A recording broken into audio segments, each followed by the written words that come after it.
আসসালামু আলাইকুম রহমতুল্লাহি ওবরাকাতু। প্রিয় মুসলিম উম্মাগণ, সবাইকে জানাই পবিত্র ঈদ উল ফিতরের শুভেচ্ছা। সমস্ত বিশ্ববাসীর যত মানুষ আছেন সবাইকে জানাই পবিত্র ঈদ উল ফিতরের শুভেচ্ছা, সালামান্তুল খায়ের, এবং বিশ্বের সকল মানুষের জন্য সুস্বাস্থ্য এবং শান্তি কামনা করি।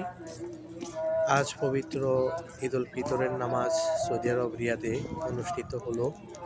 তো আমরা সেখানে নামাজ পড়ে সবার জন্য দোয়া করেছি।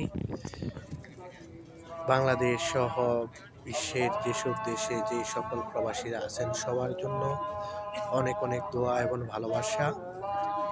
তো আমরা যারা প্রবাসে আছি ফ্যামিলিকে ছেড়ে, আমাদের জন্য সবাই দোয়া করবেন এবং ভিডিওটি ভালো লাগলে লাইক, শেয়ার, ফলো দিয়ে পাশে থাকবেন। ওকে, আল্লাহ হাফেজ।